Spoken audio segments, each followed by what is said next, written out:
सभी श्रोताओं को नमस्कार। इस कहानी में हम देखेंगे बेईमानी का फल का क्या नतीजा होता है। एक गांव में एक बाप और बेटा रहते थे। बाप का नाम सुदामा और बेटा का नाम काशी था। काशी की माँ की बहुत पहले ही मृत्यु हो गई थी, इसलिए अब यही दोनों साथ में रहते थे। सुदामा पूरे गांव में सबसे ज़्यादा अमीर था। वह बहुत सारे नौकर चाकर भी रखा हुआ था। वह दोनों अपनी जिंदगी बहुत ठाठ से जीते थे।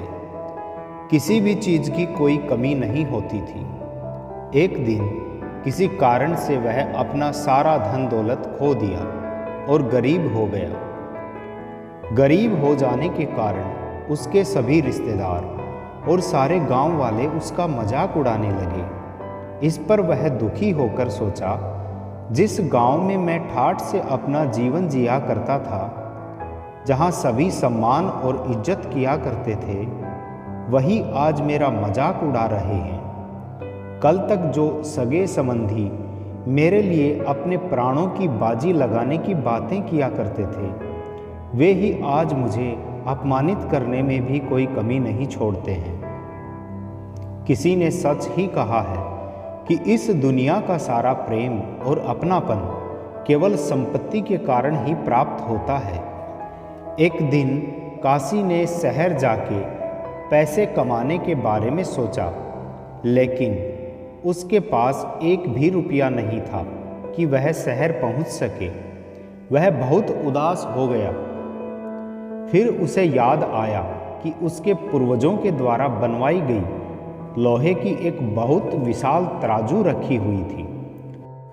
उस तराजू को उसने अपने वंश की आखिरी निशानी समझकर बचा कर रखा था। काशी ने उस तराजू को अपने एक पड़ोसी के पास गिरवी रख दिया और शहर चला गया।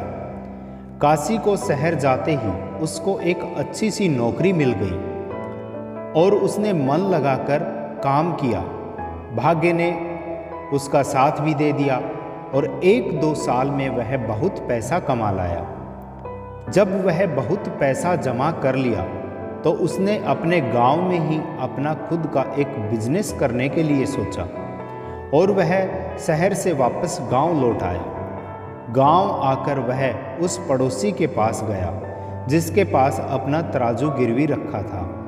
उसने कहा, चाचा जी, भगवान की कृपा से मैं अपना बिजनेस शुरू करने जा रहा हूँ। अब आप अपना ब्याज आदि का हिसाब करके मेरा तराजू मुझे वापस दे दीजिए। पड़ोसी को विश्वास नहीं था कि वह गरीब आदमी इतने कम समय में इतना पैसा कमा सकता है। उस पड़ोसी को इतना भारी तराजू को देख करके उसके मन में लालच आ गया था और उसे लौटाना नहीं चाह रहा था। उसने मन उदास होकर कहा कि बेटा काशी, तुमसे ब्याज क्या लेना, तुम तो मेरे परिवार के सदस्य जैसे हो, लेकिन मैं तुम्हारे सामने लज्जित हूँ। तुम्हारी तराजू की मैं रक्षा नहीं कर सका। उसे चूहों ने कुतर कुतर कर खा लिया। अब तो उसका एक टुकड़ा भी नहीं बचा है। काशी समझ गया कि इसके मन में बेईमानी आ गई है। काशी को बहुत गुस्सा आया, लेकिन उसने अपने गुस्से को दबाकर रखा और बोला, भाग्य और होनी पर किसी का वश नहीं चलता चाचा जी। तराजू को चूहों ने खाया है तो इसमें आपका क्या दोष है? आपने तो चूहों को नहीं कहा होगा कि वे उसे खाएं। पड़ोसी ने उदास होकर बोला कि हाँ बेटा, अब कर ही क्या सकते हैं।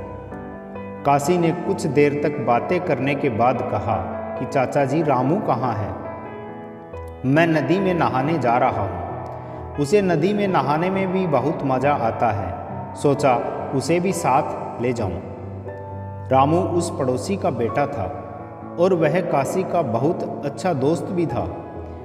उस पड़ोसी ने अपने बेटे रामू को बुलाया और काशी के साथ नदी में नहाने के लिए भेज दिया। काशी और रामू नदी में नहाने के लिए चल दिए। नहाने के बाद काशी ने रामू को एक गुफा में छुपा दिया और उसके द्वार को एक बड़ा पत्थर से बंद कर दिया। और वह अपने घर की ओर चल दिया। काशी को अकेला आया देखकर पड़ोसी डर गया और बोला, बेटा रामू कहाँ है? काशी उदास होकर बोला, चाचा जी मुझे माफ़ कर दीजिए, मैं रामू को बचा नहीं पाया। मैं नदी में नहा रहा था और रामू नदी के किनारे बैठा हुआ था कि एक चील आई और उसे लेकर उड़ गई। मैं बहुत दूर तक उसके पीछे दौड़ा, लेकिन वह इतना तेज उड़ रही थी कि मैं उसका पीछा नहीं कर पाया। पड़ोसी गुस्से में बोला, अरे ओ झूठे, तूने मेरे बेटे के साथ क्या किया है? क्या चील इतने बड़े लड़के को लेकर उड़ सकती है? सीधे सीधे मेरे लड़के को लौटा दे, नहीं तो मैं तुम्हें राजा से दंड दिलवाऊंगा। काशी बोला, देखिए जो सच है मैंने आपको बता दिया, अब आप राजा के पास जाना चाहते हैं तो जाइए, मुझे कोई दिक्कत नहीं है। दोनों राजा के दरबार में पहुँचे। पड़ोसी ने सारी बातें राजा को बताया। राजा ने उसकी बात सुनी और दंग रह गए और काशी से बोले, यह कैसे हो सकता है? चील इतने बड़े लड़के को उठाकर कैसे ले जा सकती है? ये तो असंभव है, यह एक अनहोनी है, ऐसा नहीं हो सकता। काशी बोला कि महाराज आजकल आपके राज्य में अनहोनी ही तो हो रही है, इसलिए ऐसी घटनाएं घटेंगी ही। जब लोहे के तराजू को चूहे खा सकते हैं तो चील एक लड़का को लेकर क्यों नहीं उड़ सकती? राजा बोले, ये तराजू वाली क्या कहानी है? तभी काशी ने पूरी कहानी राजा को बताई।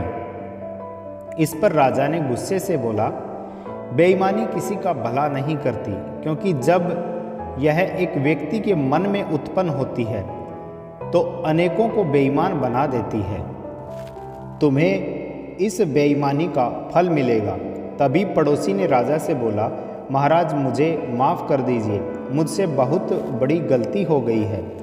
मेरे अंदर बेईमानी का भूत सवार हो गया था, अब ऐसी गलती नहीं होगी। राजा उसे क्षमा कर दिए और बोले, तुम इसके तराजू को लौटा दो और तुम इसके लड़के को लौटा दो। जय हिंद दोस्तों, कहानी कैसी लगी कमेंट्स में ज़रूर बताएं। धन्यवाद।